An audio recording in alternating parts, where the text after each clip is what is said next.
Hello दोस्तों, नमस्ते भाई, गुड इवनिंग। कैसे हैं आप सभी लोग? बच्चों कैसा महसूस कर रहे हैं? हाँ भाई साहब। बच्चों, क्या मैं आप सभी लोगों को लाइव दिखाई दे रहा हूँ? सैटरडे संडे 2 दिन की छुट्टियों के बाद हमारी मुलाकात हो रही है। मैं आपसे पूछना चाहूंगा कि इन 2 दिनों में आपने क्या पढ़ाई करी? क्या चीज है ये किशोर?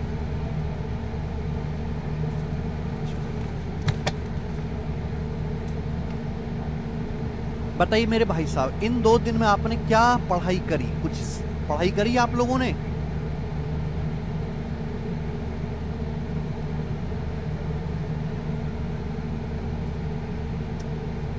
दिख रहे हैं? तो ये हटाओ, ये किसी को किसी का कमेंट नहीं दिखना चाहिए किशोर। हैं?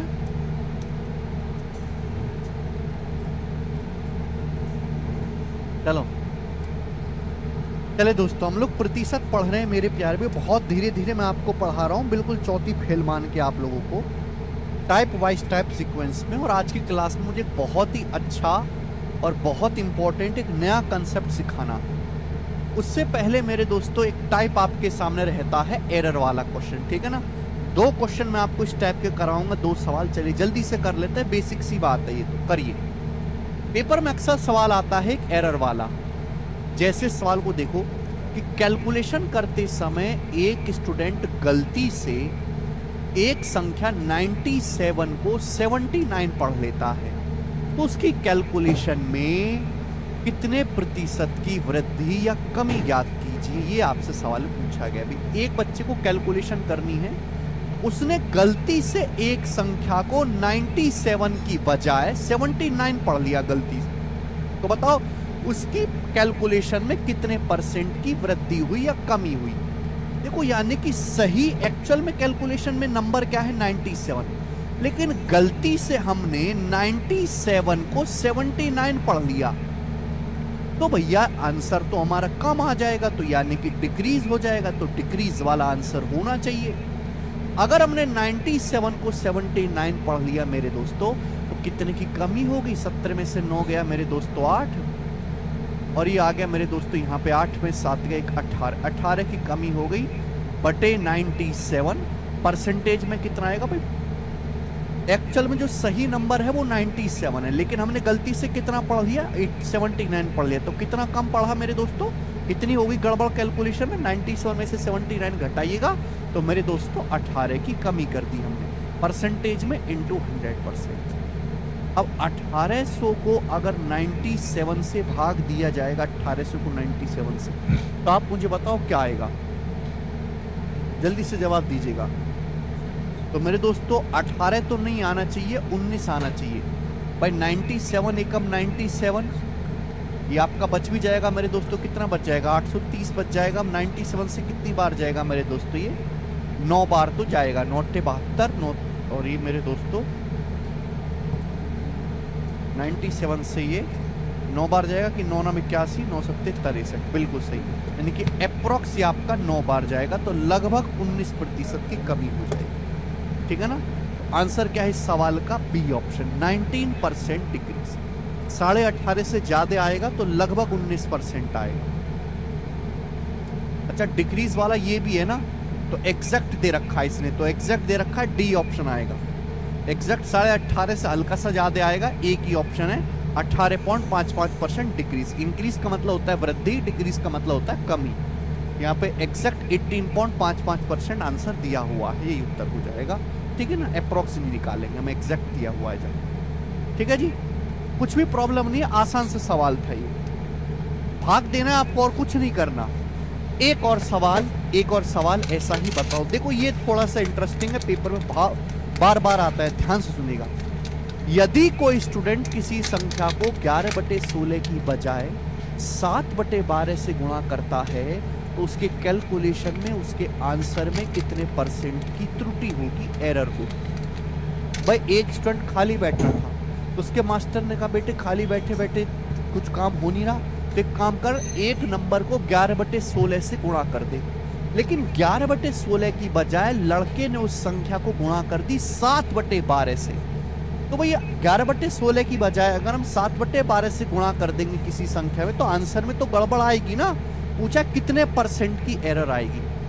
वैसे तो देखिए जब हम बचपन में थे तो हम कैसे करते थे कि माना संख्या बराबर x। अब हम बचपन में तो है नहीं, अब तो हम जवान हो गए, पर थोड़े से समझदार हुए तो हमने करना शुरू कर दिया कि हम माना संख्या 100 है, x मानने से सवाल सॉल्व तो जरूर होता है लेकिन कैलकुलेशन हो जाती है। 100 मानने से कैलकुलेशन थोड़ी कम होती है। लेकिन आज हम बहुत समझदार हैं ना, आज हम x मान के सवालों को करते हैं ना 100 मान के करते हैं। जब कैलकुलेशन बहुत ही ज्यादा बढ़ रही हो तो हम सवालों को एलसीएम मान के सॉल्व करते हैं। आप संख्या को x मत मानो। बोला है कोई स्टूडेंट किसी संख्या को 11/16 की बजाय 7/12 से गुणा कर देता है, यानी कि हमको गुणा करनी थी 11/16 से, गलती से हमने किससे गुणा करती 7/12 से। तो बेटे यहाँ बटे 16 भी आ रहा है, यहाँ बटे 12 भी आ रहा है, यहाँ बटे 16 भी आ रहा है, यहाँ बटे 12 भी आ रहा है। तो कैलकुलेशन को कम करने के लिए मेरे प्यारे भाई 16 और 12 दोनों से कटने वाला आसान सा नंबर कौन सा है 48। तो मैंने मान लिया कि माना जो संख्या है वो 48 है। मैंने ये मान लिया कि माना संख्या 48 है, माना संख्या 48 है। तो बच्चे हम समझदार हुए तो हमें x मान के नहीं करना सवाल, x मानने को डाल दो चूल्हे में। मैंने संख्या को 48 मान लिया। क्लियर है? आप बोलोगे हर सर तो 48 को किससे गुणा करनी थी 11/16 से। आप बताओ 48 को 11/16 से गुणा करेंगे तो क्या आएगा 16 × 48 33 आना चाहिए, यानी कि सही आंसर आना चाहिए मेरे दोस्तों 33। लेकिन बच्चे ने गलती से गुणा किससे कर दी 48 में, बच्चे ने गलती से 7/12 से गुणा कर दी। तो क्या आ गया भैया 12 × 4 = 48, आंसर आ गया 28। क्या गलत आंसर कितना निकाल दिया 28।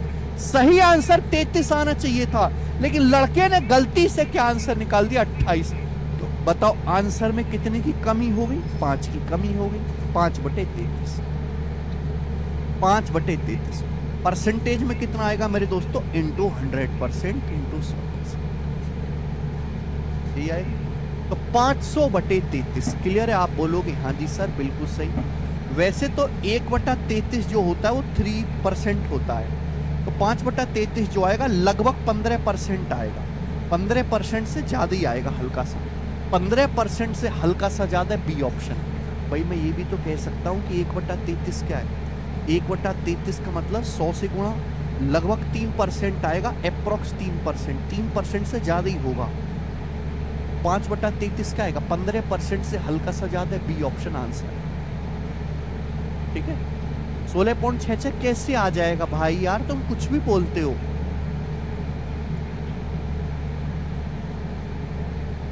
बी आंसर है बिल्कुल सही, तो इजी था।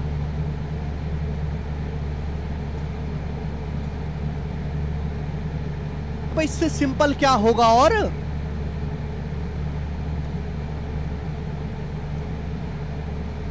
बी ऑप्शन सवाल का आंसर है, और कोई इसमें अलग से कोई फॉर्मूला थ्योरी छोड़ना सिखाने को। प्रॉब्लम क्या है कि यहाँ बटे 16 आ रहा है, यहाँ बटे 12 आ रहा, 7/12। ये बटे 16/12 की वजह से कैलकुलेशन मुश्किल हो जाती है।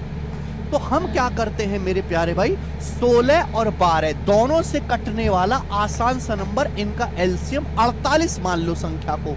48 ऐसी संख्या जो 16 से भी कटती है और 12 से भी कटती है। x मानोगे तो बहुत मुश्किल हो जाएगा।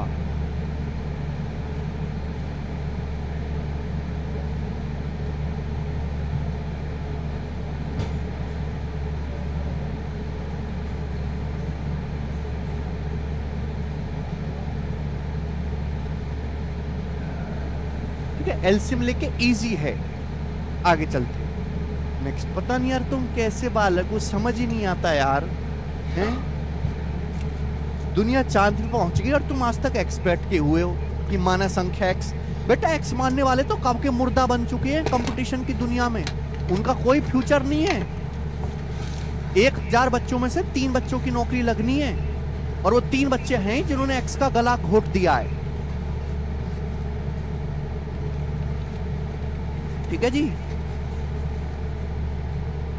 चलिए आगे चलते हैं नेक्स्ट, अगला कंसेप्ट आपके सामने। अगला कंसेप्ट बहुत इंपॉर्टेंट है, बहुत प्यार से समझिएगा मेरे दोस्तों।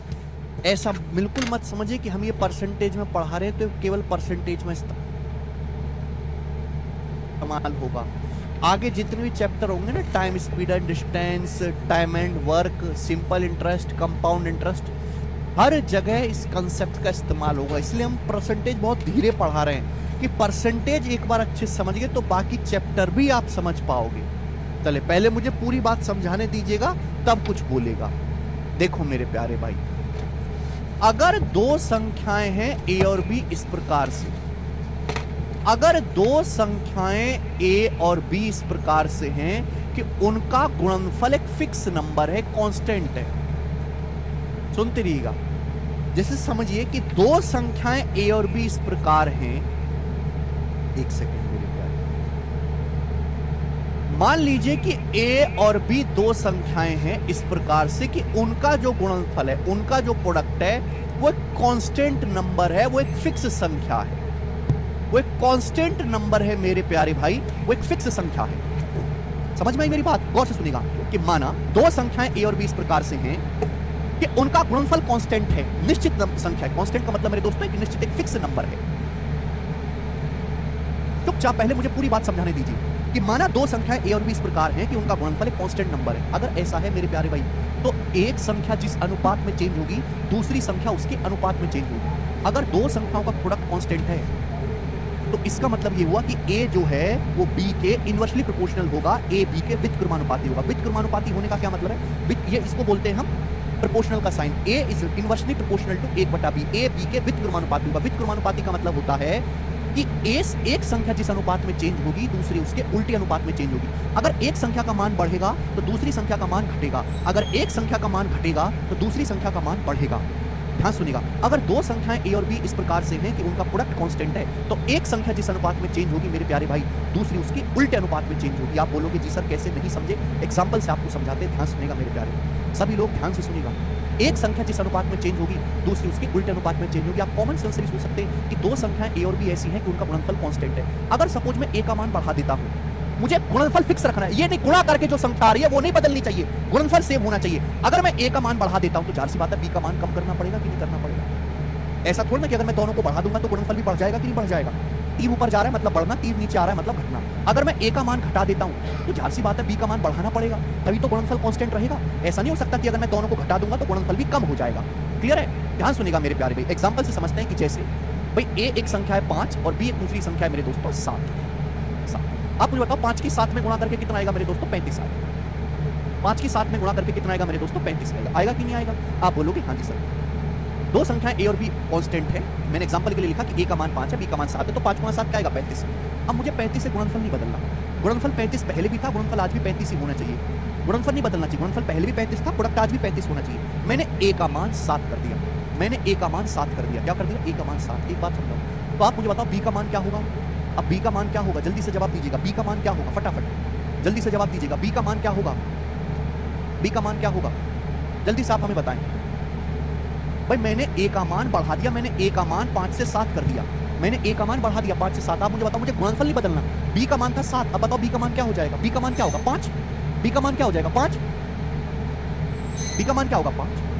क्लियर? आप बोलोगे हाँ जी सर बिल्कुल सही। यानी कि अगर एक संख्या का मान बढ़ा है, एक संख्या का मान मेरे दोस्तों बढ़ा है, तो दूसरी संख्या का मान मेरे प्यारे भाई यहाँ क्या हुआ है? घटा।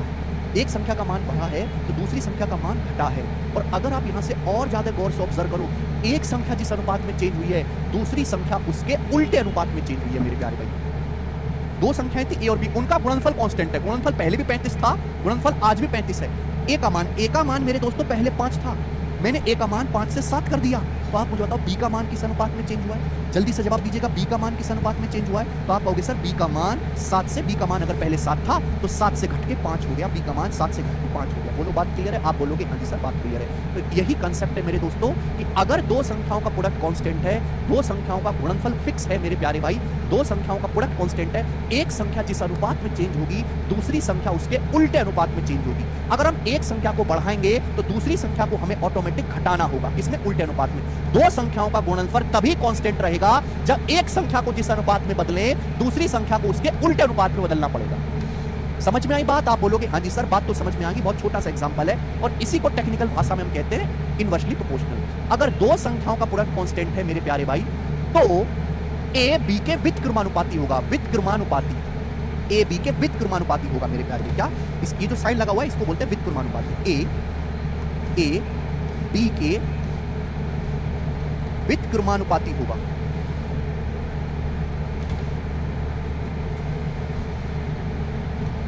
इंग्लिश में कहते हैं ए बी के इनवर्सली प्रोपोर्शनल होगा।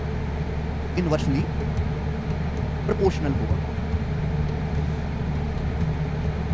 अगर दो संख्याओं का प्रोडक्ट कांस्टेंट है, एक संख्या जिस अनुपात में चेंज होगी दूसरे उसके उल्टे अनुपात में चेंज होगी। व्युत्क्रमानुपाती नाम में क्लियर है, अनुपात व्युत्क्रम मतलब उल्टा, उल्टा अनुपात होगा। ए का जो अनुपात होगा दूसरी संख्या बी का अनुपात उल्टा होगा। अगर हम ए का मान बढ़ाएंगे बेटा तो हमें बी का मान घटाना पड़ेगा। समझ में आया? आप बोलोगे हाँ सर, अगर हम ए का मान घटाएंगे तो हमें बी का मान बढ़ाना पड़ेगा। आप बोलोगे जी बिल्कुल सही बात, समझ में आ गई है, कोई भी परेशानी नहीं है। अगर दो संख्याओं का प्रोडक्ट कांस्टेंट है तो एक संख्या जिस अनुपात में चेंज होगी दूसरे उसके उल्टे अनुपात में चेंज होगी। मैं इस बात को एक बहुत बेहतरीन एग्जांपल से आपको समझाता हूं, बहुत बेहतरीन एग्जांपल से। ध्यान से सुनेगा मेरे प्यारे, सभी लोग ध्यान से सुनेगा, सभी लोग ध्यान से सुनेगा मेरे दोस्तों जी। प्राइस ऐसे लिखेंगे, एक्सपेंडिचर बराबर प्राइस गुणा कंजम्पशन। मेरी थोड़ी तबीयत ठीक नहीं है भाई, तो ज्यादा परेशान ना कर। एक्सपेंडिचर बराबर प्राइस गुणा कंजम्पशन, और जो मैं सिखा रहा हूं ना यही बेसिक होता है मेरे दोस्तों। हिंदी में अगर कहें एक्सपेंडिचर को हम हिंदी में कहते हैं खर्चा। खर्चा बराबर कीमत गुणा उपभोग। खर्चा बराबर प्राइस मतलब कीमत गुणा खपत। खर्चा बराबर कीमत गुणा खपत। एक्सपेंडिचर बराबर प्राइस गुणा कंजम्पशन। खर्चा बराबर कीमत गुणा खपत। खर्चा बराबर कीमत गुणा खपत। आप बोलोगे हाँ जी सर बिल्कुल सही बात, समझ में आई। खर्चा बराबर कीमत गुणा खपत, ये बात तो हर कोई जानता है। नहीं जानते तो मैं और इसको एग्जांपल समझाता हूं। सपोज मेरे प्यारे भाई आपके घर में चावल खाया जाता है 50 रुपए पर किलो का। सपोज आपके की कीमत है 50 रुपए पर केजी। इतनी कीमत है मेरे प्यारे बेटे, 50 रुपए पर केजी। कितना है? 50 रुपए पर केजी। आप बोलोगे हाँ जी सर बिल्कुल सही बात, समझ में आ गई, 50 रुपए पर केजी। अब मेरे दोस्तों एक महीने में आप 12 किलो चावल खाते हो, ये होगी खपत। एक महीने में आपका परिवार 12 किलो चावल खाता है, तो आप मुझे बताओ कि एक महीने में चावल पर आपके परिवार का खर्चा कितना है? बताइए। सपोज आपका परिवार चावल खाता है 50 रुपए प्रति किलो वाला, 1 किलो चावल की कीमत है 50 रुपए, और आपका परिवार एक महीने में 12 किलो चावल की खपत करता है, मतलब 12 किलो चावल खाता है। तो आप मुझे बताओ एक महीने में परिवार का चावल का खर्चा कितना होगा? बेटा 1 किलो चावल अगर 50 रुपए का है तो 12 किलो चावल कितने का होगा? 12 किलो चावल होगा बेटे 600 रुपए। 12 किलो चावल कितना है? 600 रुपए का। तो परिवार का चावल पे जो कुल खर्चा है वो कितने का होगा? 600 रुपए का। 50 गुणा 12 600 रुपए। तो आगे ना खर्चा बराबर कीमत गुणा खपत। सभी को साफ साफ दिखाई दे रहा है? सभी को साफ साफ दिखाई दे रहा है? खर्चा बराबर कीमत गुणा खपत। बोलो, आप बोलोगे हाँ जी सर। सरकार बदली, नई सरकार आई, सरकार बदल गई मेरे प्यारे भैया, सरकार बदल गई, नई सरकार आई, नई सरकार आई तो महंगाई बढ़ गई, महंगाई होगी मेरे दोस्तों। अब चावल का दाम हो गया 60 रुपए पर केजी। चावल, वही चावल जो पहले 50 रुपए पर किलो मिल रहा था, वही चावल का प्राइस अब 60 रुपए पर किलो हो गया मेरे प्यारे भैया। चावल का प्राइस कितना हो गया? 60 रुपए पर किलो। तो आप मुझे बताओ चावल का जो प्राइस है, चावल का जो प्राइस है वो पहले कितना था? 50 रुपए पर केजी। चावल का प्राइस 50 से बढ़ के अब कितना हो गया? 60 रुपए पर किलो। घर वाले बोले भूखे रह लेंगे भूखे, लेकिन हम अपना खर्चा नहीं बढ़ाएंगे, हमारी तनख्वाह नहीं बढ़ी, हम अपना खर्चा नहीं बढ़ाएंगे, खर्चे का बजट फिक्स है। हम पहले भी चावल पे 600 रुपए खर्च करते थे, हम आज भी चावल पे 600 रुपए खर्च करेंगे। घर वालों ने निर्णय लिया कि हम चावल पे अपना खर्चा कभी नहीं बढ़ाने वाले, भूखे रह लेंगे, कम चावल खा लेंगे मेरे दोस्तों, लेकिन वोट उनको ही देंगे। समझ में आया? यानी कि मेरे दोस्तों घर वालों ने अपना खर्चा बिल्कुल नहीं बढ़ाया, खर्चा फिक्स रखा, खर्चा कांस्टेंट है। घर वाले पहले भी 600 रुपए खर्च कर रहे थे, पहले भी वो 600 रुपए खर्च कर रहे थे मेरे प्यारे भाई, और आज भी 600 रुपए खर्च कर रहे हैं।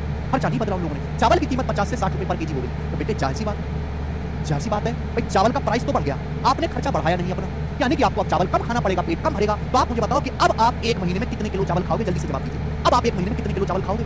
बताओ, अब आप एक महीने में कितने किलो चावल खाओगे? जल्दी से बताओ। ये देसी एग्जांपल है बेटे, इसे हर आदमी को रिलेट करता है, हर आदमी को समझ में आता है, ठीक है भाई, हर आदमी को समझ में आता है। ये क्या था बेटे? ये टेक्निकल बातें थी। जैसे इसमें साइंस साइड से जो पढ़ा है, जिसकी स्कूलिंग अच्छी है, बीटेक बीएससी है, वो इन बातों को एक बार में पकड़ लेगा, मुझे उसके लिए बहस करवाने की जरूरत नहीं है। लेकिन जो आर्ट वाले, कॉमर्स वाले, जो बालक गणित में कमजोर है, उनके लिए मैं ऐसे देसी एग्जांपल लेता हूं, जिससे कमजोर बालक भी समझ पाए। लेकिन क्या बेटे, वो कमजोर के साथ साथ तुम्हें पेशेंस, धीरज की भी कमी होती है, तो पूरी बात सुनते नहीं है, पहले चिल्लाने लगते हैं। अगर आप धीरज रख के सारी बातों को सुने तो सही वक्त पे आपको सारी बात समझ में आई, ठीक है ना? कांस्टेंट है, वही का एग्जांपल बन गया। दो संख्याओं का प्रोडक्ट खर्चा कांस्टेंट है, खर्चा फिक्स है, खर्चा बढ़ाया नहीं आपने। तो बताओ चावल अब खपत कम करोगे, अब चावल का कितना खाया जाएगा मेरे दोस्त एक महीने में? तो आप कहोगे सर 600 रुपए खर्चा, 1 किलो चावल 60 रुपए का, तो 600 बटे 60 यानी कि 600 को 60 से भाग देंगे 10 किलो। अब आप एक महीने में केवल 10 किलो चावल ही खा पाओगे। बात समझ में आ गई कि यहाँ तक किसी बच्चे को कोई परेशानी? एक महीने में 10 किलो चावल ही खा पाओगे, क्लियर है? आप बोलोगे हाँ जी सर। तो यहाँ मेरे दोस्तों गौर से देखिए, चावल का प्राइस बढ़ गया, चावल का प्राइस मेरे दोस्तों बढ़ गया मेरे प्यारे भाई। लेकिन आपने अपना खर्चा नहीं बढ़ाया। तो चावल की खपत मेरे दोस्तों आपको कम करनी होगी, भूखे पेट सोना पड़ेगा, कम खाना पड़ेगा। आप बोलोगे हाँ सर, चावल का प्राइस 50 रुपए से बढ़ के 60 रुपए पर केजी हो गया, तो चावल का प्राइस बढ़ा कितना मेरे दोस्तों? अगर चावल का प्राइस पहले 5 था, रेशियो ले लेंगे ना, 0 से 0 कट गया, चावल का प्राइस अगर 5 था तो 5 से बढ़ के 6 हो गया, तो चावल का प्राइस बढ़ा कितना है? चावल का प्राइस अगर पहले 5 था तो 5 से 6 हो गया, कितना हो गया? 1 बढ़ गया। 1/5 होता है 20%, यानी कि चावल का दाम 20% बढ़ा है मेरे प्यारे भाई। अगर मैं परसेंटेज में कहूं, चावल का प्राइस 50 रुपए पर केजी था, तो चावल का प्राइस 50 से 60 रुपए पर केजी हो गया, चावल का दाम 20% बढ़ गया। कितना बढ़ गया मेरे दोस्तों? 20% बढ़ गया। तो आप मुझे बताओ चावल की खपत कितने परसेंट कम होगी? चावल की खपत कितनी कम होगी? जल्दी से जवाब दीजिए भाई। चावल का दाम तो 50 से 60 हो गया, 20% बढ़ गया। 5 था पहले, 5 से बढ़ के 6 हो गया, 1 बढ़ा। चावल की खपत, चावल आप पहले खा रहे थे 1 महीने में 12 किलो, अब आप 1 महीने में मेरे दोस्तों 10 किलो ही चावल खा पाओगे। अनुपात कितना आएगा? 12 से जब मैं 10 काटूंगा 2 से कट जाएगा, 2 छिक्का 12, 2 पंजे 10। देखो आ गया कि नहीं आ गया मेरे प्यारे? यही तो मैंने आपको समझाया कि अगर दो संख्याओं का गुणनफल फिक्स है, देखो खर्चा जैसे फिक्स है, अगर दो संख्याओं का गुणनफल फिक्स है, एक संख्या जिस अनुपात में चेंज होगी, एक संख्या जिस अनुपात में चेंज होगी, दूसरी उसकी उल्टी अनुपात में चेंज होगी। गौर से देखो, चावल का प्राइस 5 से बढ़ के 6 हो गया, दिख रहा है? चावल का प्राइस किस अनुपात में चेंज हुआ? 5 से 6 हो गया। अगर गौर से देखा जाए तो चावल की जो खपत है उल्टे अनुपात में चेंज हुई है। प्राइस 5 से 6 हो गया, खपत उल्टा अनुपात 6 से 5 चेंज हुई है। मेरे को दिखाई दे रहा है? दिखाई दे रहा? उल्टा अनुपात दिख रहा है कि नहीं? इसलिए कहा गया है कि अगर दो संख्याओं का गुणनफल फिक्स है, कांस्टेंट नंबर है, तो दोनों संख्याएं व्युत्क्रमानुपाती होगी। एक संख्या जिस अनुपात में बदलेगी, दूसरी संख्या उसके उल्टे अनुपात में बदलेगी। इसलिए कहा गया है मेरे प्यारे भाई, चावल का प्राइस 50 से 60 हो गया, अनुपात लिया तो चावल का प्राइस 5 से 6 20% बढ़ गया। खपत पहले 12 किलो थी चावल पे, अब खपत 10 किलो हो गई। खपत 2 से काट लेंगे, अनुपात 6:5, यानी कि खपत 6 से 5 होगी मेरे प्यारे भाई। तो यानी कि चावल की खपत अगर पहले 6 थी तो 6 से 5 होगी, तो कितना घट गई? 1 घट गई।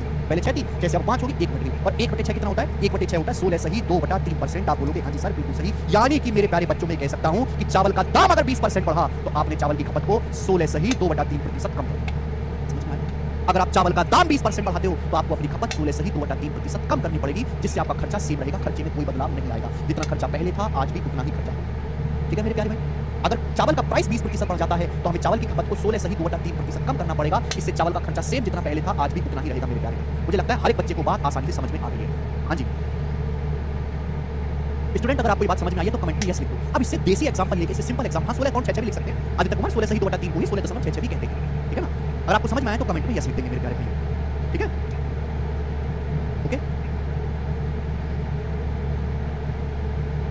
सभी को समझ में आया? देखिए पेपर में इतना लंबा सवाल नहीं लिखा हुआ आएगा, पेपर में बहुत छोटी सी बात लिखी हुई आएगी, वो मैं आपसे कहता हूँ। ठीक है ना? वो मैं आपसे पूछता हूँ, ध्यान से सुनिएगा। अब ये तो मैंने आपको सिखाया बहुत डिटेल में, अब शॉर्ट में एग्जाम में कैसे करना है वो भी समझ लीजिए। देखिए हमने आपको समझा दिया अभी कि एक्सपेंडिचर बराबर प्राइस गुणा कंजम्पशन, खर्चा बराबर कीमत गुणा उपभोग, खर्चा बराबर कीमत गुणा उपभोग, खर्चा बराबर कीमत गुणा उपभोग। बता दिया खर्चा बराबर कीमत गुणा खपत। आता है मेरे दोस्तों सवाल ये एग्जाम में कि खर्चा सेम रखने के लिए चावल की जो कीमत है, चावल की जो कीमत है मेरे प्यारे, वो कितना? चावल की कीमत 25% बढ़ जाती है।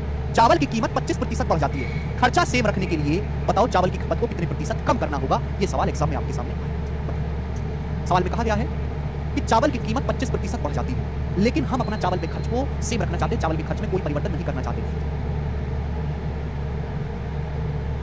जितना खर्च हम चावल पे पहले कर रहे थे आज भी ही उतना खर्च करना चाहेंगे, तो बताओ चावल की खपत को कितने प्रतिशत कम करना पड़ेगा मेरे प्यारे? क्लियर है? सवाल में कोई डाटा आपको नहीं दिया जाएगा। चावल का प्राइस 25% बढ़ गया, चावल का प्राइस 25% बढ़ गया। 25% कितना होता है मेरे प्यारे दोस्त? 1/4। 25% हो गया 1/4। पहले जो बाकी लोग करते हैं बेटा वो सिखा रहा हूं। चावल का प्राइस 25% बढ़ गया 1/4। 1/4 मतलब मेरे दोस्तों चावल का प्राइस अगर पहले 4 था तो 4 से बढ़ के 5 हो गया। तो चावल की खपत, अगर चावल का प्राइस 4 से 5 हो गया, इस अनुपात में चेंज हुआ है, तो खपत उल्टे अनुपात में चेंज होगी 5:4। बात तो समझे? आप बोलोगे हाँ जी सर बात समझे। चावल का प्राइस जिस अनुपात में बढ़ा है, खपत उसके उल्टे अनुपात में चेंज होगी। तो बताओ खपत अगर 5 से 4 हो गई तो खपत कितनी कम होगी मेरे दोस्तों? 1/5। और 1/5 का मतलब 20%। तो चावल की खपत को हमें 20% कम करना है। समझ में आया? आप बोलोगे हाँ जी सर बिल्कुल सर। लेकिन बेटा इतना लिखने की भी जरूरत नहीं है, इतना लिखने की भी जरूरत नहीं है मेरे प्यारे, ये भी जरूरत नहीं है। अच्छा आपको याद होगा मैंने आपको एग्जांपल समझाया था ना कि राम की इनकम श्याम से 20% ज्यादा है, तो बताओ श्याम की इनकम राम से कितना परसेंट कम है? ये एग्जांपल समझाया था ना आपको कि राम की इनकम श्याम से 20% ज्यादा है, तो श्याम की इनकम राम से कितना परसेंट कम है? जो ट्रिक हमने वहां समझा दी थी वही मेरे दोस्तों यहाँ पे लगा दो। चावल का प्राइस 25% बढ़ गया 1/4, हमें खर्चा नहीं बढ़ाना, खर्चा हमें खर्चा सेम रखना है, तो खपत कितने प्रतिशत कम करनी होगी मेरे प्यारे? सीधा शॉर्टकट, इतना भी लिखने की जरूरत नहीं है बेटे। अगर ये 1 बढ़ा है यार 1 कम करना होगा, अगर यहाँ 1 बढ़ा है तो यहाँ 1 कम करना होगा मेरे प्यारे। नीचे बेस का आएगा मेरे दोस्तों, नीचे बेस का आएगा तो नीचे बेस आएगा 4 + 1 5, नीचे बेस का आएगा 4 + 1 5, नीचे बेस का आएगा 5, 4 + 1 5, नीचे बेस का आएगा मेरे दोस्तों। इन दोनों को जोड़ना है, इन दोनों को जोड़ना है, प्लस है तो प्लस, माइनस है माइनस, 4 में 1 जोड़ेंगे 5, 1/5 और 1/5 होता है 20%। तो हमें खपत को 20% कम करना पड़ेगा यहाँ से। ऐसे करना आपको, ये बात पे लिखने की जरूरत नहीं है। मजा आया? ठीक है भैया? क्लियर है? तो देखो सबसे पहले मैंने आपके सामने कंसेप्ट लिखा। अब साइंस साइड वाले बच्चे तो समझ जाएंगे, लेकिन आरएट कमजोर गधा कचरा भीड़ के लिए मैंने आपको उनके एग्जांपल देके समझाया। फिर देखो आपको इतना लिखने की जरूरत नहीं है मेरे प्यारे भाई, ये शॉर्ट में आपको करना है।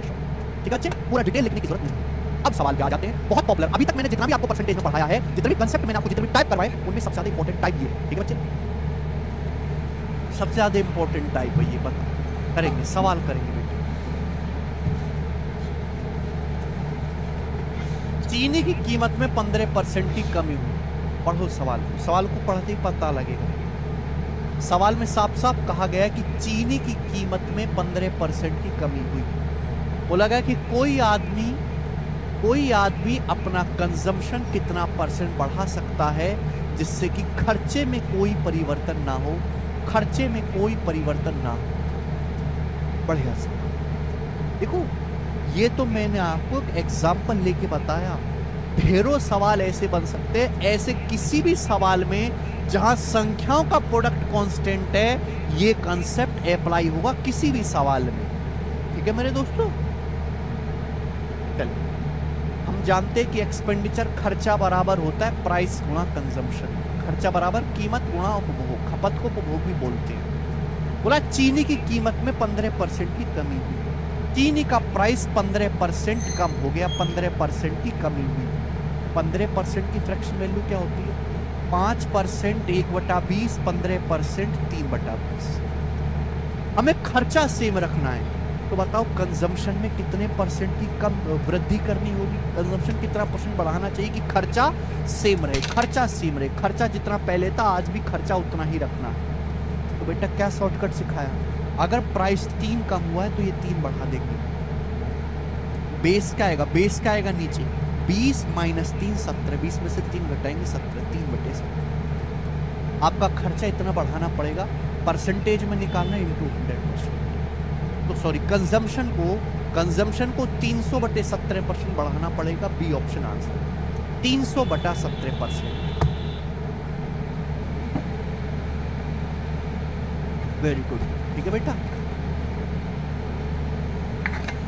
सीधा यहाँ पे छलांग मारने के लिए ना बहुत सारी बातें बतानी पड़ती हैं। देखो आंसर में डिवाइड करके नहीं लिखा हुआ तो आप यहीं पे छोड़ दो, कहीं डिवाइड करके लिखा हुआ तो डिवाइड भी करना पड़ेगा, एक मेहनत आपकी और बढ़ जाएगी। एक और सवाल देखेंगे बच्चों, सवाल एसएससी जीडी के पेपर का है 2023 का। हर एक एग्जाम के सवाल आपको यहाँ पे प्रैक्टिस करने को मिलेंगे।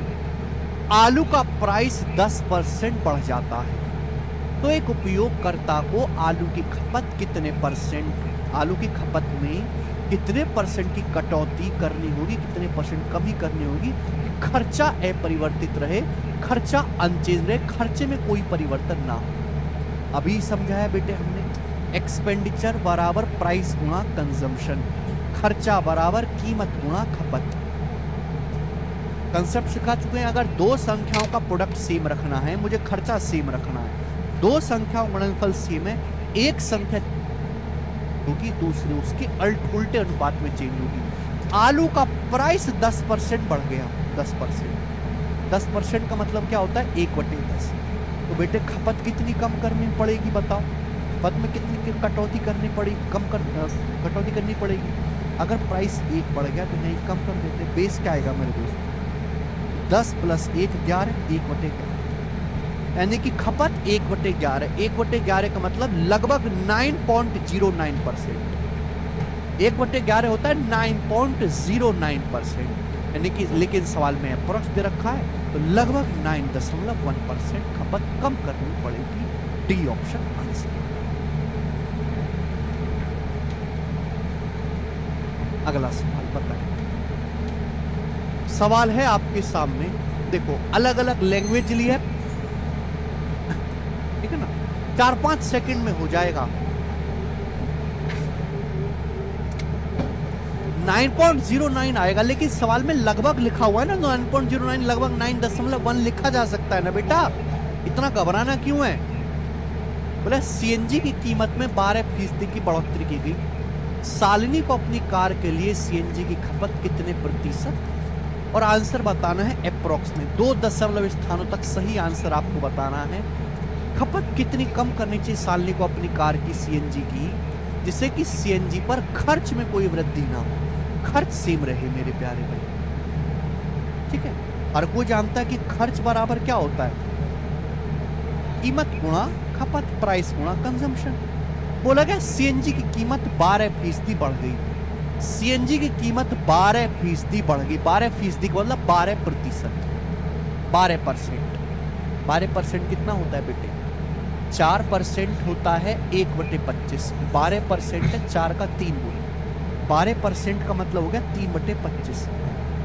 सीएनजी का प्राइस 3/25 बढ़ गया, तो खपत कितने % कम करनी चाहिए शालिनी को सीएनजी पे, जिससे खर्चा सेम रहे। अगर प्राइस 3 बढ़ गया तो खपत भी 3 कम करनी पड़ेगी। ओवर बटे कितना आएगा मेरे प्यारे भी, तो बटे आएगा जी 25 + 3 28, 3 बटे 28। आंसर डिवाइड करके दिया हुआ है अप्रोक्सीमेट, तो इंटू 100%। तो कितना जाएगा मेरे दोस्तों? तो आप कहोगे सर 4 से काटेंगे 125 बार, 4 से काटेंगे 28 7 बार, तो 25 दिया 75, 75 को 7 से भाग देंगे तो कितना बार जाएगा? 25 दिया 75 है, 75 को 7 से भाग देंगे तो 7 2 70, बचेगा 5 दशमलव लगा के 0, 7 7 49, तो लगभग 10.7% आएगा। 10.7 के नजदीक एक ही अप्रोक्स 10.7। अरे 75 को 7 से भाग भी नहीं कर सकते यार, बताओ नितिन सिंह जी कैसे काम चलेगा? सीजल 2023 प्री का सवाल बताएं जल्दी से, लेटेस्ट सवाल एकदम। बहुत देखो, जितना मैं प्रैक्टिस करवाता हूं उतना भारत में कोई नहीं कर पाएगा, कोई भी नहीं। टीचर तो क्या, बालक खुद भी इतनी प्रैक्टिस नहीं करवाते हैं जितना मैं बच्चों को अपने बैच में करवाता हूं। क्योंकि मेरा विश्वास ये है कि आज की जनरेशन की जो मोबाइल देख देख के उसकी फोकस पावर इतनी कम हो चुकी है कि वो कंसेप्ट पढ़ाने से गणित नहीं सीख सकता, वो सीख सकता है प्रैक्टिस करवाने से। तो मैं केवल बेसिक पढ़ाने पर ध्यान नहीं देता हूँ, मैं प्रैक्टिस करवाने पे भी ध्यान देता हूँ। क्योंकि फॉर्मूला लिखने से, फॉर्मूला याद करने से, कंसेप्ट पढ़ लेने से अगर बच्चों को गणित में समझ आता तो बैच की जरूरत नहीं पड़ती फिर बालकों को। फिर तो सारे फॉर्मूलों की दुनिया में कितनी किताब आती है, किताब उसी में कर लेते, 20 पेज में गणित के सारे कंसेप्ट आ जाएंगे। प्रैक्टिस बहुत जरूरी है। बोला पेट्रोल के कीमत में 7% की वृद्धि होती है, तो उपभोग अगर हमको यहाँ तो कितनी बार जाएगा? 6 बार जाएगा, 6 बार जाएगा मेरे दोस्तों। बड़े समझदार हो, मैं तो तुमको ऐसी गरिया रहा था, तुम तो बड़े तेज निकले। सवाल नंबर है मेरे प्यारे दोस्त यहाँ पर 108 सवाल दिल्ली पुलिस कांस्टेबल का है, हमें करके बताएं। बिल्कुल ऐसा ही सवाल मेरे प्यारे भाई, जल्दी से करके बताएं दिल्ली पुलिस कांस्टेबल का। फटाफट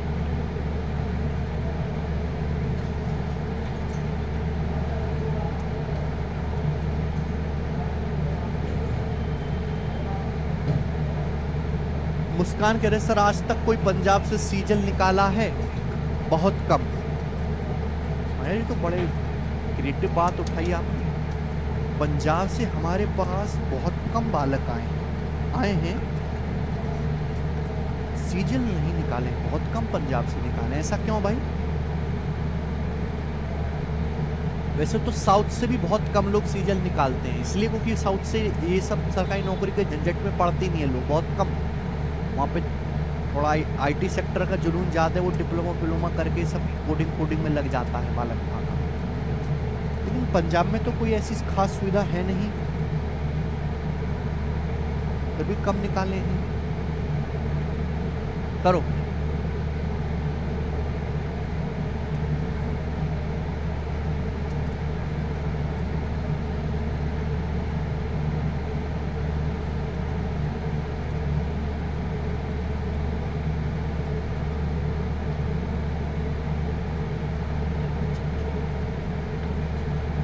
ए ऑप्शन। अरे वाह, तुम तो बड़े सही हो बच्चे, ए ऑप्शन सब बच्चे आंसर बता रहे हैं। 18.03%। वेरी गुड भाई, वेरी गुड। सभी को मैं 2-2 रुपये पेटीएम करूंगा जो सही बता रहे हैं यहाँ पे, ठीक है? मैं लगा देता हूँ टीम को काम पे, सबको 2 रुपये करेंगे पेटीएम। आगे चलिए, सवाल नंबर है मेरे प्यारे भाई आपके सामने यहाँ पर 109 करेंगे। सेम कंसेप्ट पे सवाल है।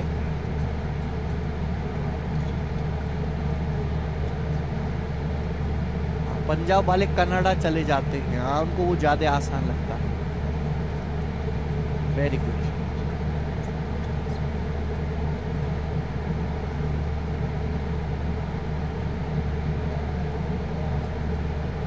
मध्य प्रदेश से तो बहुत बच्चे निकालते हैं भाई। अगला सवाल करो।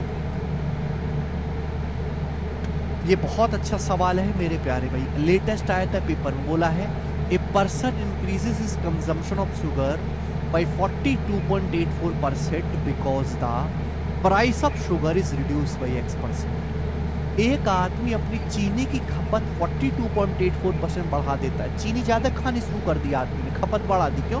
क्योंकि चीनी सस्ती हो गई, चीनी का प्राइस X% कम हो गया। बताओ X का मान क्या है? Expenditure remains constant, expenditure constant रहता है। आप जानते हैं कि एक्सपेंडिचर खर्चा बराबर कीमत गुणा खपत। अब मेरे दोस्तों यहाँ पे खर्चा सेम, खर्चा नहीं बदला मेरे दोस्तों। एक आदमी ने चीनी का मेरे दोस्तों खपत बढ़ा दी। एक आदमी ने चीनी की अपनी खपत बढ़ा दी कितनी? 42.84%। अब आप मुझे बताओ कि 42.84% होता क्या है भाई? 1/7 होता है 14.28%, 1/7 14.28%। ये 14.28% का 3 गुना है 3/7, यानी कि आदमी ने कंजम्पशन 3/7 बढ़ा दिया। तो बताओ प्राइस, उसकी कीमत, चीनी की कीमत कितने % कम हुई है? खर्चा से। अगर बेटा 3 बढ़ा है तो 3 ही कम होगा। आप बोलोगे हाँ जी सर बिल्कुल सही। नीचे बेस क्या आएगा? नीचे बेस आएगा 7 3 10। 1/10 होता है 10%, 3/10 होता है 30%। तो चीनी की कीमत 30% कम हुई है। आंसर है सी ऑप्शन। सी ऑप्शन सवाल का आंसर है। बहुत बढ़िया,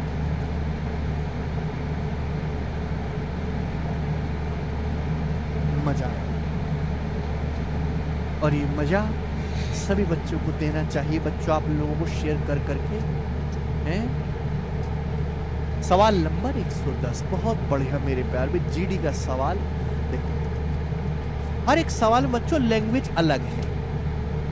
हर एक सवाल में लैंग्वेज, मैं बेशक सेम कंसेप्ट के सवाल करवाता हूं, लेकिन उस सेम कंसेप्ट में भी मैं हर सवाल में कुछ ना कुछ नयापन रखता हूं। चाहे वो मेरे दोस्तों किसी के ऑप्शन फ्रैक्शन में है, किसी में कैलकुलेशन ज्यादा है, किसी की लैंग्वेज कंफ्यूजिंग है, हर बार आपको फ्रेश लगेगा। और अलग अलग एग्जाम के सवाल करवाता हूँ, इसलिए मेरा बहुत ज्यादा समय जाता है रिसर्च करने में। शाम को 4 बजे से क्लास लेना शुरू करता हूँ, तो पूरा जो मेरे पास दोपहर का समय बचता है उसमें मैं केवल सीट तैयार करता हूँ। बताइए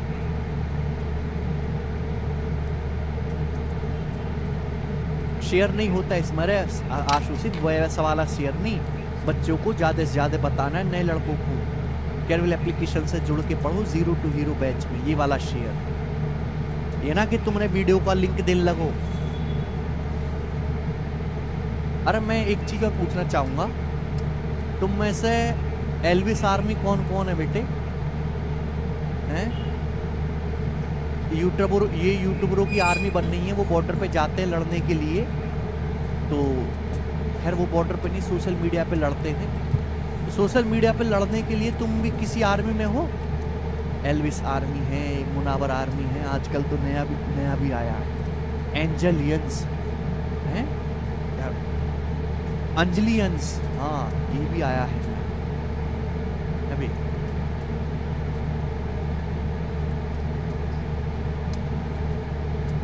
तो तुम में से भी कोई छपरी आर्मी में है?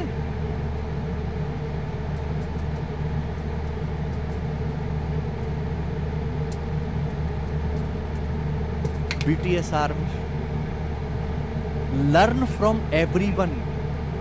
पेट्रोल की खपत में कितने % कमी करनी चाहिए कि खर्चा सेम उतना ही बना रहे, खर्चा सेम उतना ही बना रहे। आप जानते हैं कि खर्चा बराबर होता है मेरे दोस्तों कीमत गुणा उपभोग। खर्चा बराबर कीमत गुणा उपभोग बोला है। पेट्रोल का प्राइस इस बार परसेंटेज में नहीं दिया, डाटा बोला है कि पेट्रोल का प्राइस पहले 95 था, 95 रुपए पर लीटर से 110 रुपए पर लीटर हो गया। पेट्रोल का प्राइस 95 से 110 रुपए पर लीटर हो गया। तो पेट्रोल का प्राइस किस अनुपात में चेंज हुआ मेरे दोस्तों? 5 से काटेंगे 19 से 20, ये 5 से कट रहा है। पेट्रोल का प्राइस 19 से 20 हो गया मेरे प्यारे भाई। तो पेट्रोल पे जो आदमी की खपत है वो तो उल्टा अनुपात, सॉरी 19 से 22। 5 से 95 बार जाएगा, 110 22 बार जाएगा। पेट्रोल का प्राइस 19 से 22 हो गया, तो पेट्रोल पर जो आदमी की खपत है वो उल्टे अनुपात, रिवर्स अनुपात में चेंज होनी चाहिए कि नहीं? 22:19। पेट्रोल पर जो खपत है मेरे दोस्तों वो उल्टे अनुपात में चेंज होनी चाहिए, तभी तो खर्चा सेम उतना ही बना रहेगा। तो पेट्रोल पे जो खपत है वो 22 से मेरे दोस्तों 19 हो जाएगी। आप बोलोगे हाँ जी सर बिल्कुल सही। 22 से 19 हो जाएगी तो कितनी कम हो जाएगी मेरे दोस्तों खपत? 3/22। आप बोलोगे हाँ जी सर बिल्कुल सही। 1/22 क्या होता है? मैंने आपको बताया कि 1/22 जो होता है 4.54% होता है अप्रॉक्स। 1/22 होता है 4.54%, 3 गुना है। 4.5 गुना 3 13.5, तो 13.5 से हल्का सा ज्यादा आएगा, 13.5 से हल्का सा ज्यादा आएगा, लेकिन 14 से कम रहेगा। इसकी जब गुणा करेंगे 14 से तो कम ही रहेगा। तो एक ही ऑप्शन है मेरे दोस्तों, डी ऑप्शन इस सवाल का आंसर है, लगभग 13.64%। ठीक है भाई, बात आई समझ में? एक बात बताओ, इन लोगों की आर्मी करती क्या है भाई? ये जो है बनी हुई है आर्मी, इसमें इतने तो गारंटी से मैं कह सकता हूँ कि इनकी आर्मी में सब बेरोजगार लोग आए। नाम रखूंगा मैं जहरीली आर्मी, नाम रखूंगा भाई मैं। कैसा लगा?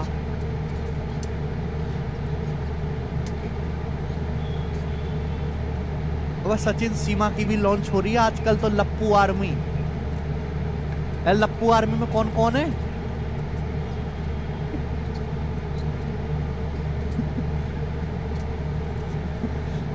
चीफ की पोस्ट खाली है भाई हमारी आर्मी में, बताओ कौन लेगा चीफ वाली पोस्ट?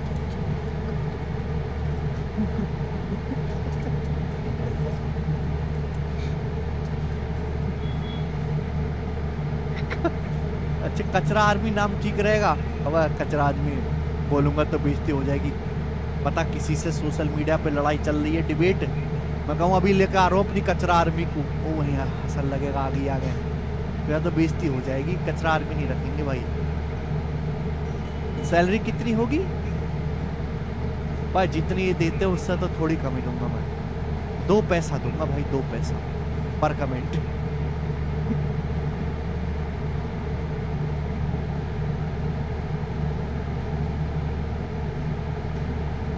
चलिए करो मेरे प्यारे भाई।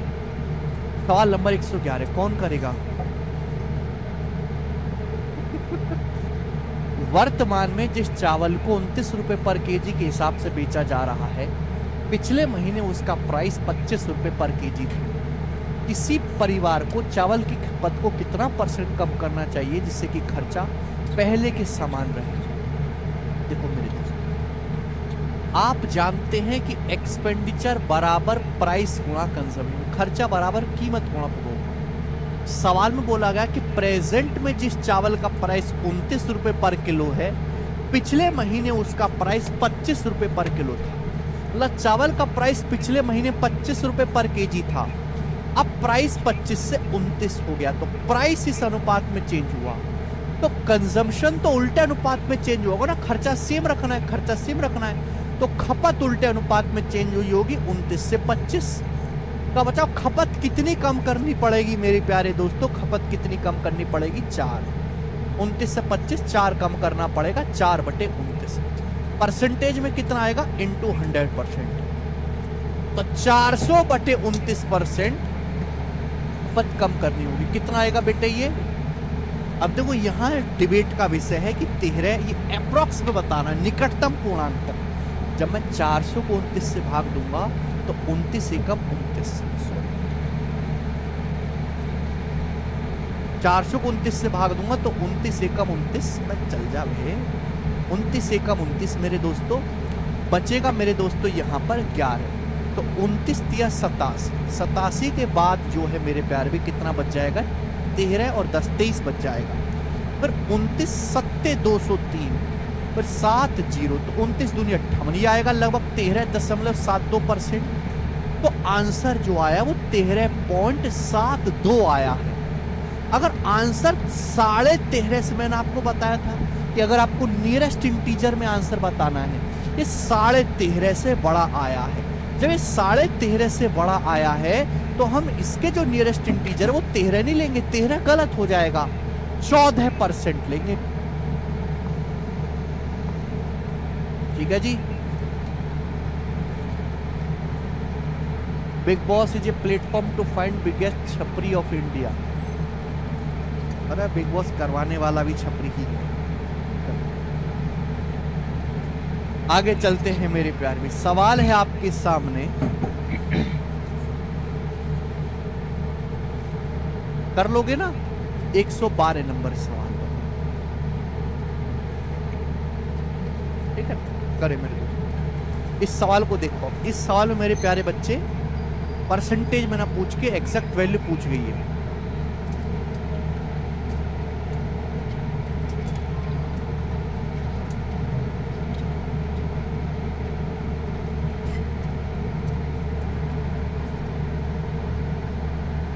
ना भाई, मैं भी सीरियस हूँ। I am very serious. I am making a army, ठीक है?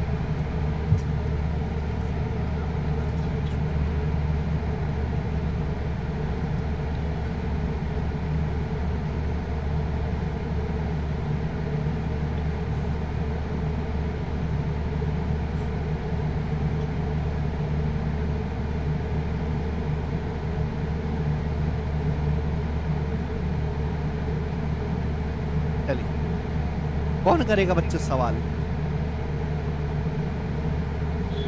ठीक है, जैसे जैसे हम आगे बढ़ रहे हैं वैसे वैसे लैंग्वेज को भी ट्विस्ट करते जा रहे हैं, ठीक है ना? चावल की कीमत में 35% की गिरावट आती है, ज्ञात करें उतने ही रुपए में चावल की कितनी अतिरिक्त मात्रा खरीदी जा सकती है जो पहले 104 किलो चावल खरीदने के लिए पर्याप्त थी। बहुत बढ़िया। चावल का प्राइस 35% कम हो जाता है। जाहिर सी बात है, 35% प्राइस कम हो गया, चावल सस्ता हो गया। तो आपसे पूछा कितनी एक्स्ट्रा क्वांटिटी चावल खरीदा जा सकता है उसी पैसे से, सेम उतने ही पैसे से जिस पैसे से पहले 104 किलोग्राम चावल आ रहा था। तो मेरे प्यारे भी, आपने खर्चा नहीं बदला। जितना पैसा पहले आप खर्च कर रहे थे उतना पैसा हम आज भी खर्च कर रहे हैं। आप बोलोगे हाँ जी सर, बिल्कुल सही। देखो, हम लोग ये बात जानते हैं कि खर्चा बराबर कीमत गुणा हो। हम खर्चा नहीं बदल रहे, जितना खर्चा पहले कर रहे थे आज भी उतना ही खर्चा करेंगे, खर्चा सेम रख रहे हैं। चावल की प्राइस 35% कम हो गई। 35% का मतलब होता है 5% 1/20, 35% 7/20। चावल का प्राइस मेरे दोस्तों 35% कम हो गया 7/20, यानी कि प्राइस अगर पहले 20 था तो 20 से 7 कम हो के 13 हो गया। अगर प्राइस 20 से मेरे दोस्तों 13 हो गया तो कंजम्पशन, खपत किस अनुपात में चेंज हुई है? तो आप कहोगे सर 13:20, उल्टे अनुपात में खपत चेंज हुई है। यानी कि अगर पहले मेरे प्यारे भाई 13 यूनिट चावल हम खरीद रहे थे तो हम 20 यूनिट चावल खरीद सकते हैं। अगर पहले हम 13 यूनिट चावल ले पा रहे थे उतने पैसे में, जितना खर्चा करके, सेम उतना ही खर्चा करके अब हमको 20 यूनिट चावल एक्स्ट्रा, 20 यूनिट चावल मिलेगा। तो कितना चावल एक्स्ट्रा मिलेगा मेरे प्यारे भाई? 7 यूनिट चावल हम एक्स्ट्रा खरीद सकते हैं। आपसे यही वैल्यू पूछी है, 7 यूनिट की वैल्यू। पहले कितना चावल खरीद पा रहे थे हम? 104 किलो। पहले हम 104 किलो चावल खरीद पा रहे थे, तो 13 यूनिट की वैल्यू मेरे दोस्तों 104 किलो है, 8 गुना। अब कितना एक्स्ट्रा चावल आप खरीद रहे हो? 7 यूनिट। 7 यूनिट की वैल्यू भी 8 गुना है, 7 यूनिट की वैल्यू भी 8 गुना है, 7 × 8 = 56 केजी। तो 56 केजी चावल मेरे दोस्तों हम अधिक खरीद सकते हैं। इस सवाल का आंसर हो जाएगा। समझ में आई बात?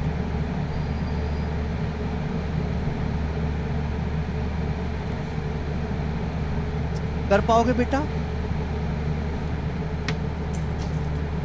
आगे चलते हैं मेरे प्यारे बच्चे। सवाल नंबर है यहाँ पे 112 था, हम लोग लेंगे सवाल नंबर 113। करके बता।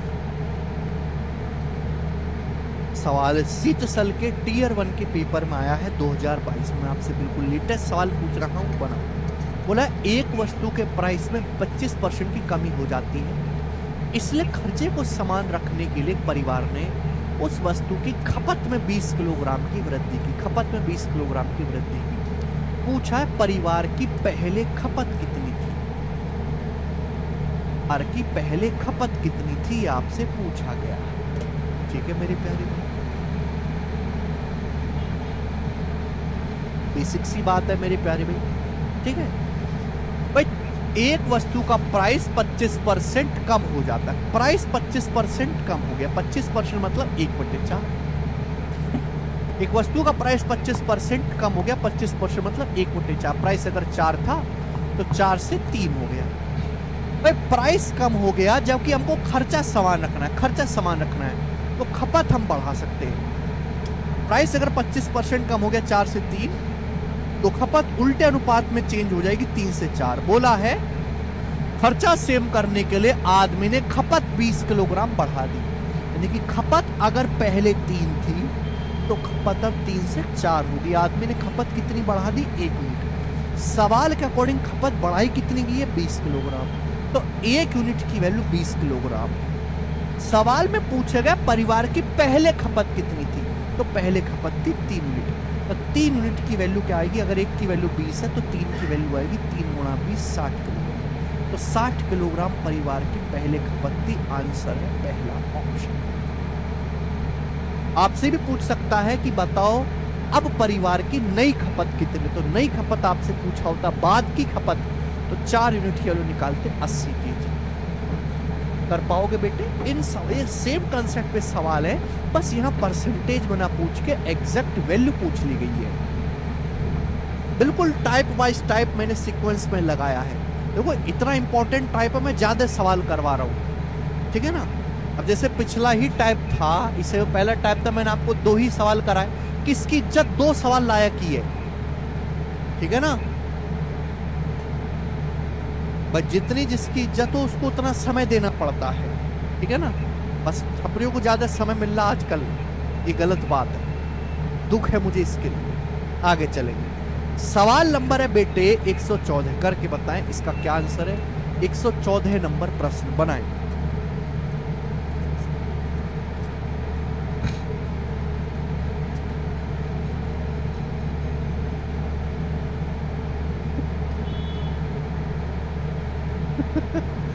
अच्छा गुर्जर साहब,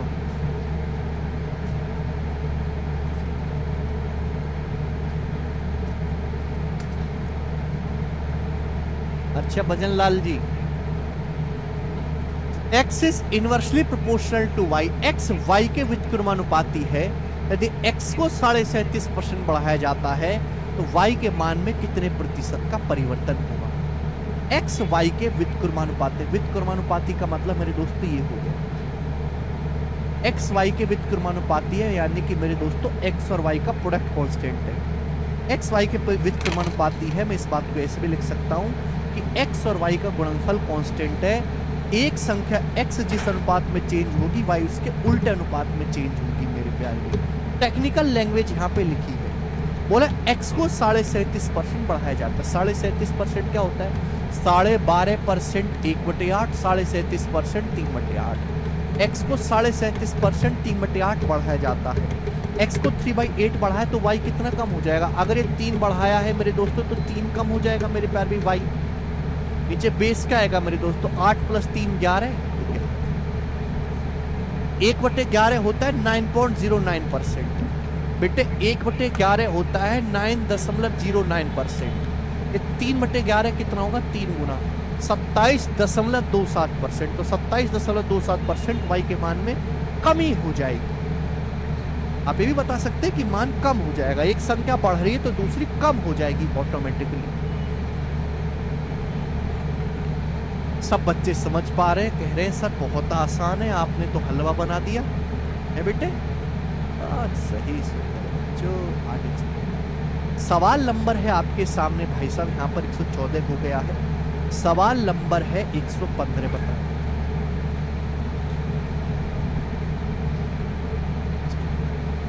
ये सवाल एमटीएस 2020 के पेपर में आया था, एमटीएस 2020 के पेपर।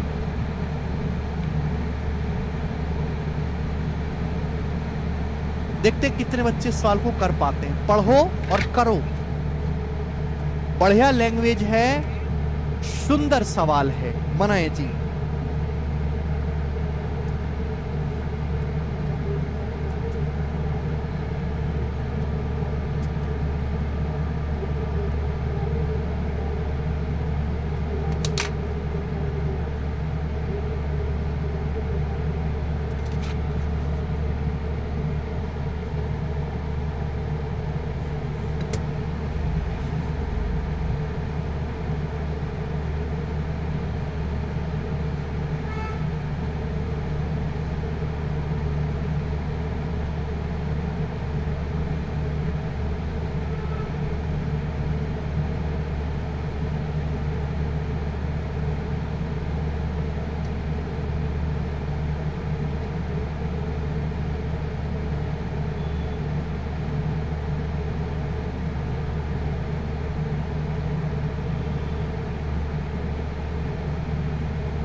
बी ऑप्शन, बहुत बढ़िया।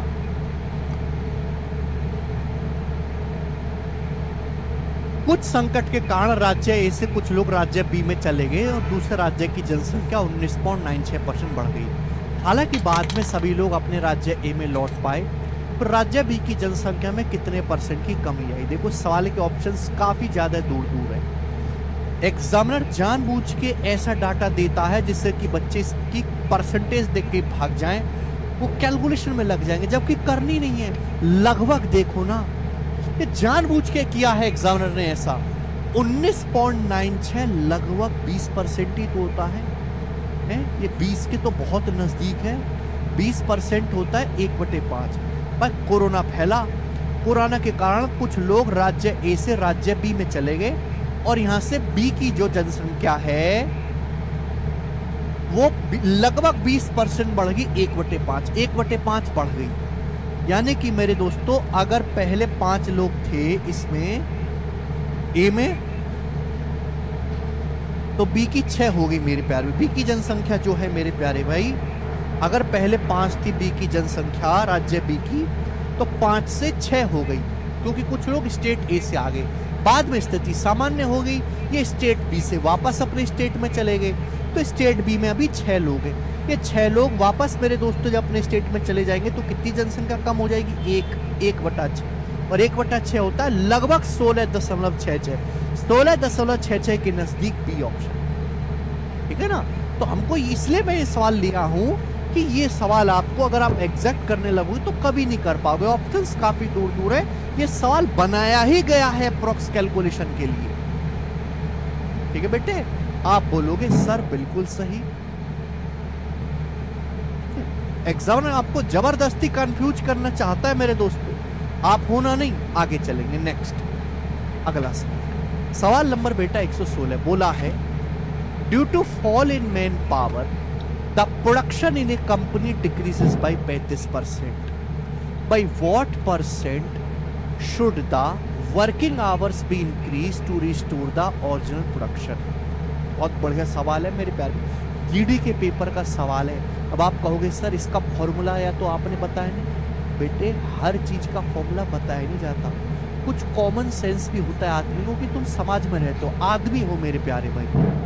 Due to fall in man power the production of company decreases by 35%। By what percent should the working hours be increase to restore the original production? देखो मेरे दोस्तों, company में जो सामान बनता है, जो कंपनी में प्रोडक्शन होता है, जो कंपनी में उत्पादन होता है, वो 2 चीजों पे निर्भर करता है मेरे दोस्तों। कि कंपनी में मैन पावर कितनी है, मेरे दोस्तों, इनटू कंपनी में जो लोग काम कर रहे हैं उनके वर्किंग आवर्स क्या है। ये बात कोई समझाने वाली नहीं है मेरे प्यार भी, कॉमन सेंस है मेरे प्यार भी, ठीक है। हिंदी में अगर कहें कि भाई कंपनी, जैसे खिलौना बनाने वाले कोई कंपनी है, खिलौना बनाने वाली, ठीक है बेटा। अब कंपनी में जितने ज्यादा आदमी होंगे उतना ज्यादा प्रोडक्शन होगा। इसको बोलते हैं डायरेक्टली प्रोपोर्शनल। जब ये साइन लगा हुआ, अगर ये वाला साइन है, ये वाला sign, A is directly proportional to B. A 1/, नहीं है यहाँ पे, 1/, नहीं है। डायरेक्टली प्रोपोर्शनल टू बी का मतलब ये है कि ए जिस अनुपात में चेंज होगा, बी उसी अनुपात में चेंज होगा। अगर आप ए को दुगना करोगे, बी भी दुगना हो जाएगा। ए 5 गुना करोगे, बी 5 गुना हो जाएगा। ए को आधा करोगे, बी आधा हो जाएगा। ए को 25% करोगे, बी भी 25% हो जाएगा। तो प्रोडक्शन, कंपनी का प्रोडक्शन डायरेक्ट डिपेंड करता है मैन पावर पे। आप ज्यादा लोग बढ़ा दोगे कंपनी में, ज्यादा खिलौने बनेंगे। आप लोगों से ज्यादा घंटे काम करवाओगे, 8 घंटे के बजाय लोगों से 10 घंटे काम करवाओगे, ज्यादा घंटे काम कराओगे, कंपनी में ज्यादा प्रोडक्शन होगा। समझ में आई ना बात? ये बात खुद से सोच सकते हैं कि प्रोडक्शन सीधा निर्भर करता है मैन पावर पे, वर्किंग आवर्स पे। इतनी बात यहां तक क्लियर है। आगे क्या बोला गया है कि भाई मैन पावर कम हो जाती है, उसकी वजह से प्रोडक्शन 35% कम हो गया। कंपनी में लोग कम आना शुरू करते हैं, कंपनी में स्टाफ कम हो जाता है, तो उसकी वजह से मेरे प्यारे भाई प्रोडक्शन 35% कम हो गया। इसका मतलब कंपनी में जो मैन पावर है वो 35% घट गई, उसकी वजह से मेरे दोस्तों प्रोडक्शन भी 35% कम हो गया। तो बोला है लोगों के वर्किंग आवर्स कितने बढ़ाने चाहिए जिससे कि प्रोडक्शन सेम रहे, प्रोडक्शन ओरिजिनल प्रोडक्शन सेम रहे मेरे प्यारे भाई। तो मैन पावर 35% कम हुई।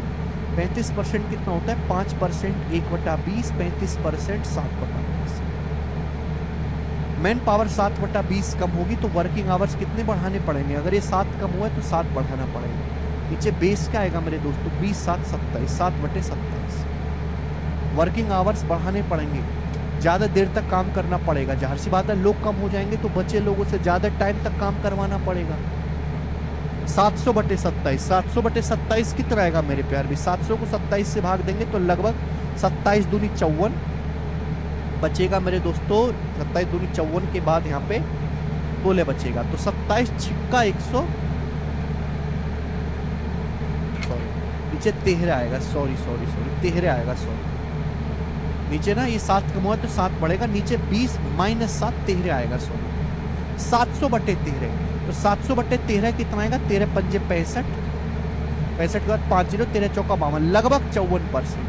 54% से हल्का सा कम, 54 से हल्का सा कम, ये वाला आंसर 53.85, 53.85%।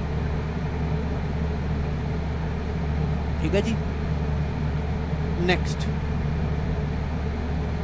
नेक्स्ट और अगला सवाल बेटे आपके सामने है। यहां पर सवाल नंबर है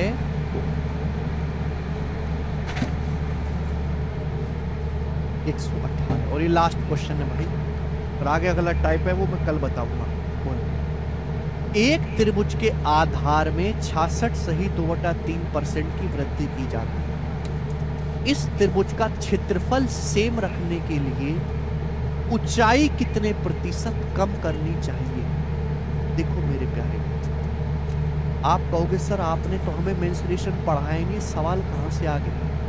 बेटे बहुत छोटी सी बात है, बेशक हम परसेंटेज पढ़ रहे हैं लेकिन आपको ये बात तो पता ही होनी चाहिए कि त्रिभुज का जो एरिया है, ठीक है ना, एरिया ऑफ ट्राइंगल, त्रिभुज का जो क्षेत्रफल है वो क्या होता है? त्रिभुज का क्षेत्रफल होता है 1/2 आधार गुणा ऊंचाई, 1/2 बेस गुणा हाइट, 1/2 आधार गुणा ऊंचाई, 1/2 बेस गुणा हाइट। त्रिभुज का क्षेत्रफल होता है 1/2 आधार गुणा ऊंचाई। बहुत सिंपल सी बात है, बचपन से हम पढ़ते आए त्रिभुज का क्षेत्रफल 1/2 आधार गुणा ऊंचाई। क्लियर है? आप बोलोगे हाँ जी सर बिल्कुल सही। अब 1/2 क्या है? कांस्टेंट नंबर है भाई, यानी कि त्रिभुज का जो क्षेत्रफल है वो किस पे डिपेंड करता है? आधार पे। आधार बढ़ाओगे एरिया बढ़ेगा, त्रिभुज की ऊंचाई बढ़ाओगे एरिया बढ़ेगा। तो त्रिभुज का एरिया निर्भर करता है आधार पे या ऊंचाई पे। 1/2 तो आना ही आना है, 1/2 तो आना ही आना है, यानी कि बेसिकली एरिया निर्भर करता है आधार और ऊंचाई के गुणनफल पे। त्रिभुज का क्षेत्रफल निर्भर करता है आधार और ऊंचाई के गुणनफल पे। बोला है त्रिभुज का आधार 66 सही 2/3% बढ़ाया जाता है, त्रिभुज का बेस 66 सही 2/3% बढ़ाया जाता है। ऊंचाई कितने प्रतिशत कम करनी चाहिए जिससे कि मेरे प्यारे भाई ऊंचाई कितने प्रतिशत कम करनी चाहिए? एरिया सेम रहे, एरिया सेम रहे। तो त्रिभुज का आधार 66 सही 2/3% बढ़ाया जाता है। कितना मेरे दोस्तों? 33 सही 1/3%, 1/3। 66 सही 2/3% की फ्रैक्शन वैल्यू 2/3। आप मुझे खुद बताओ कि अगर ये 2 बढ़ाया गया तो यहाँ 2 कम करना होगा। नीचे बेस क्या आएगा? नीचे बेस आएगा 3 + 2 5, नीचे बेस आएगा 2/5। 1/5 होता है 20%, 2/5 होता है 40%। 1/5 20%, 2/5 40%। तो त्रिभुज की ऊंचाई को 40% कम करना पड़ेगा बेटे। बात आई समझ में? ठीक है, माइनस था ना चित्रा?